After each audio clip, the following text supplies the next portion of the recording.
Hello, Gemini. Welcome to your January 2020 As Above reading. I am Princess India. If you are new, if you are family, welcome back, my friend.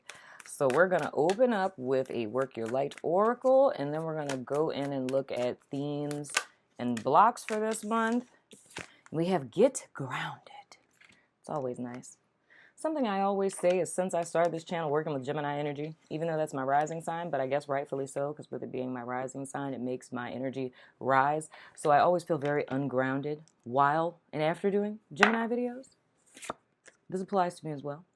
Empaths, highly sensitives connect with nature. Oh, okay, Jim.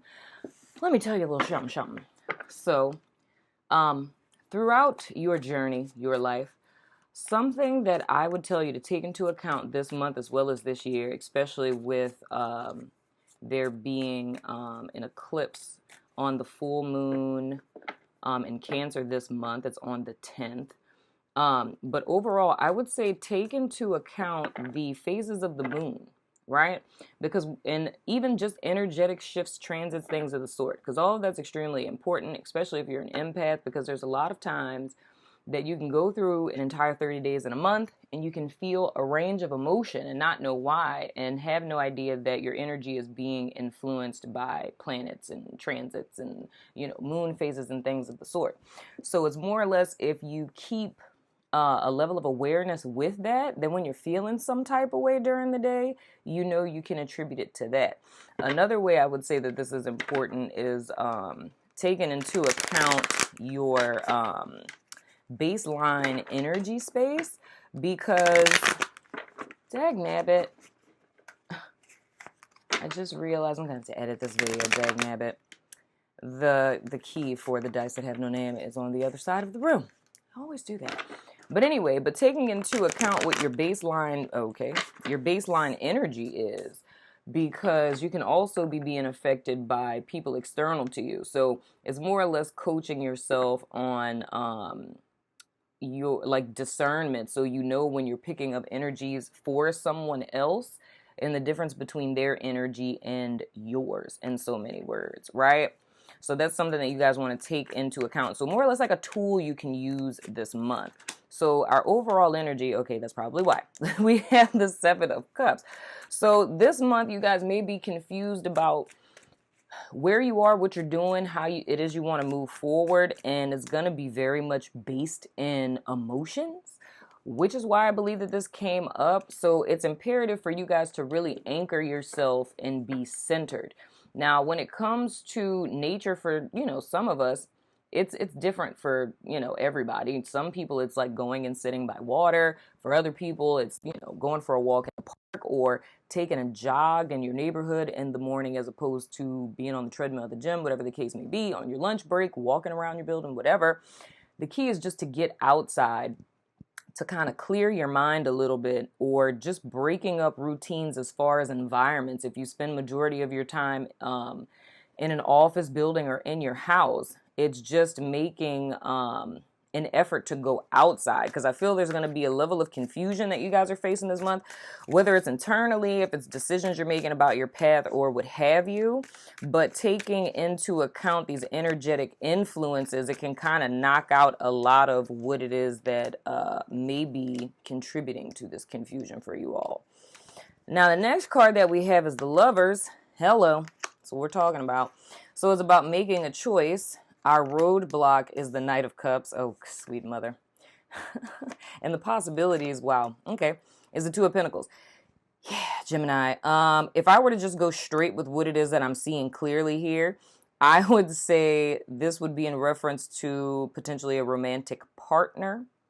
And that's probably what, for a lot of you, this decision may be in reference to.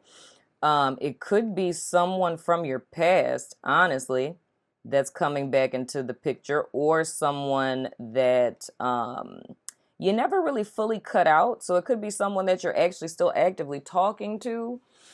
I'm not seeing it so much as a new person you would be meeting in January, but how I could honestly see this is say the end of 2019, you had a clear vision of what it is that you wanted to do this year, and you decided, I'm cutting everybody out, blah, blah, blah. And I would really see this as a person coming out of nowhere, you know, on his little surfboard, you know, somebody coming out of nowhere and being like, hey, how you doing? You know? And then for guys out there, it could be a guy or it could be a girl, whatever the case may be.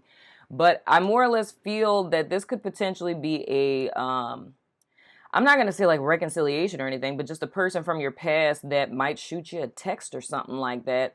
And that really being the source of confusion, because you came into January having a clear idea of what it is that you wanted to do. And this is kind of like a wrench in the plan.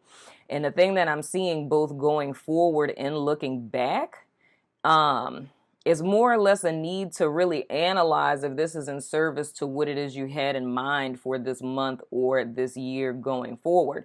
So it's more or less a decision that needs to come from a grounded place. So I can understand with the theme being the Seven of Cups, I can see how that could happen.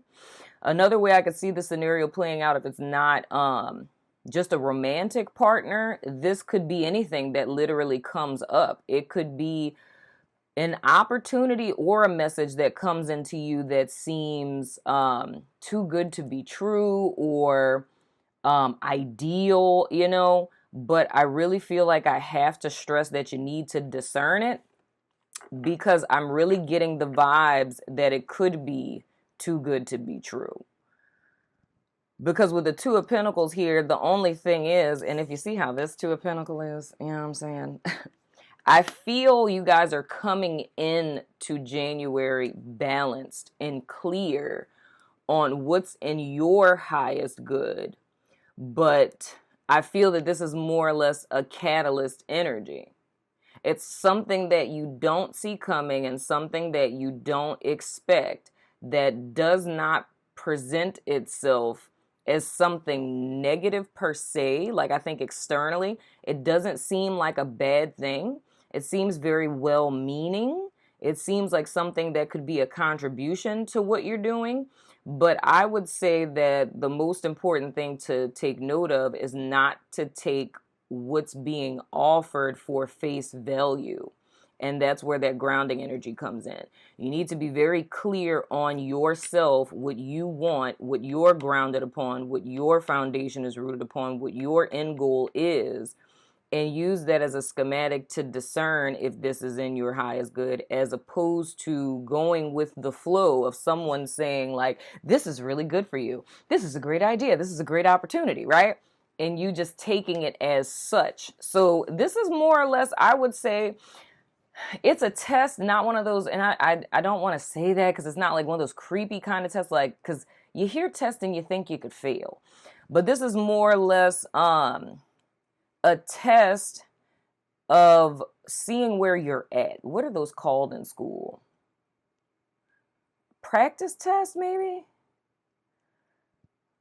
Yeah, I guess you would say a practice test, because it's kind of the gauge to see where you are, in so many words, to set the tone for what it is that you're doing going forward. Because the only concern that I have is with where this Two of Pentacles is, it feels more to me that it would be competing ideals. And this would literally be the equivalent of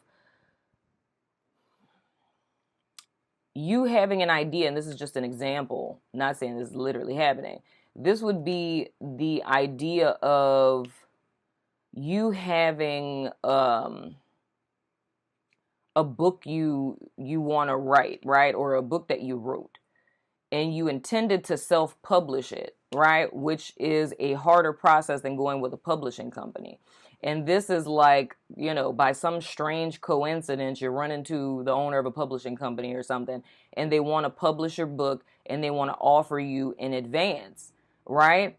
And it's like, that seems like a really great idea because that's less footwork that you have to do, because they're going to promote it for you and everything.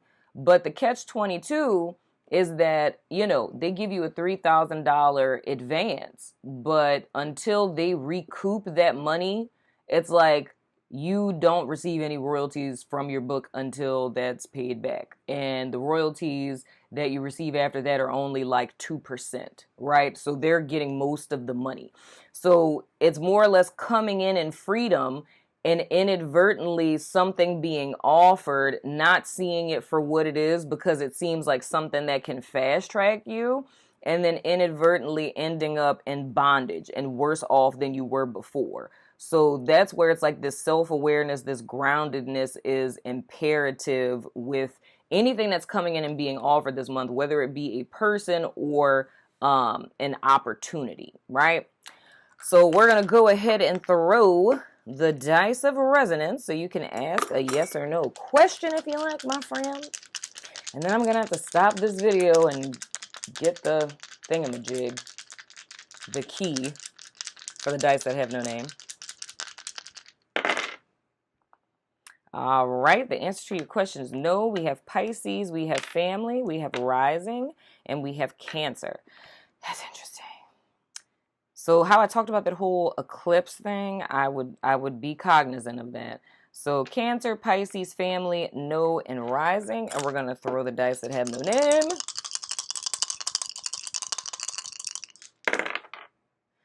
We have 11, I don't know what planet that is, and we have Scorpio. Let me go grab this. Okay, Jim, sorry about that. I don't know why I always do that. But that planet is Uranus, and that's one of our spiritual ambassador planets.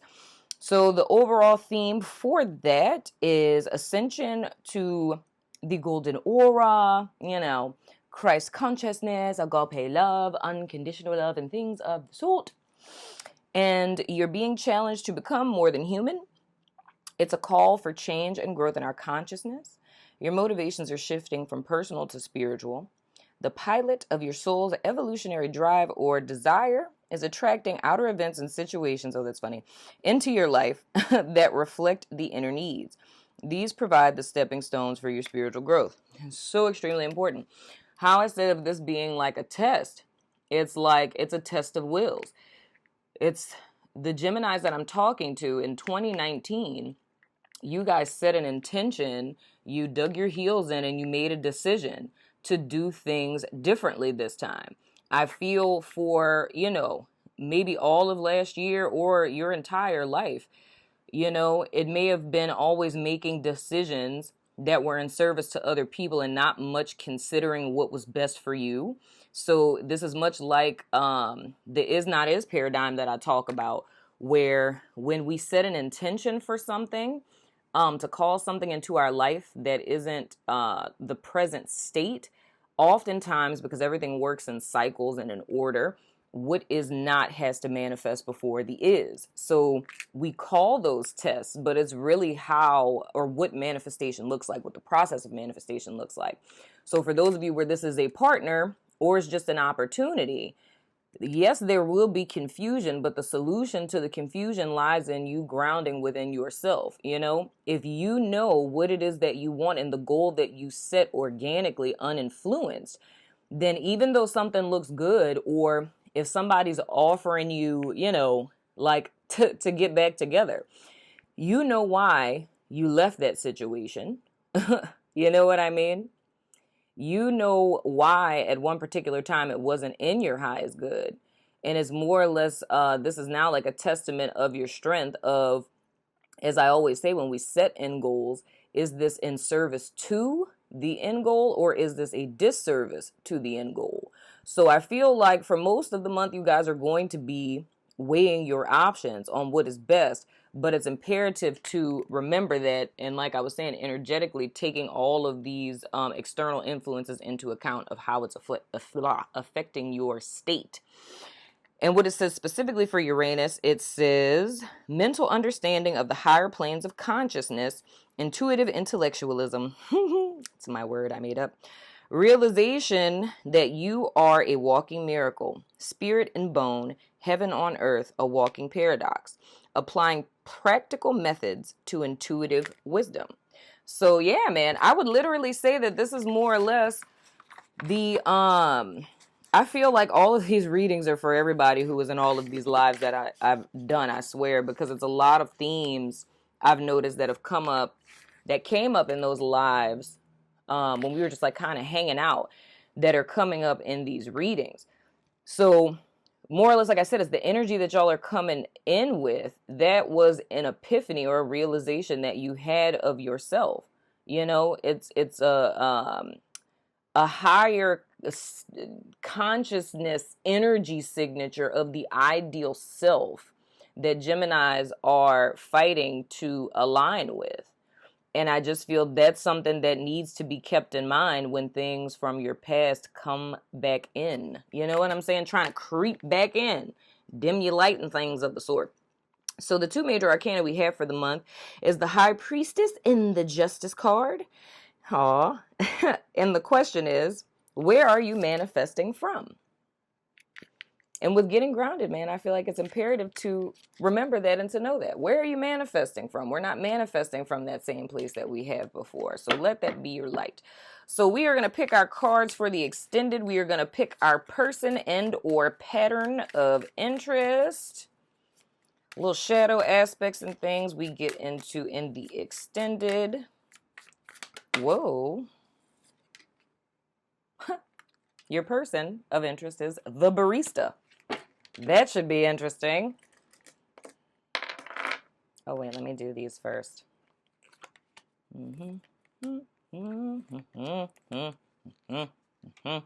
All right, and we have the Hanged Man in the reverse. We have the Ten of Wands in the reverse. We have the Seven of Pentacles. And we have the Nine of Wands in the reverse. And we're going to pick our little shadowy Dark Mirror card also. And then we're going to head on over to the Vimeos. All of these cards here in the position of your hidden enemies, hidden patterns and pathologies and all that good stuff. And we have hiding your true self. Well, hot damn son of a gun, I said. So anyway, we're going over to Vimeo. If you're about that life, follow me over there. The link is below. If not, I still love your freaking face. And I will see you guys soon and later.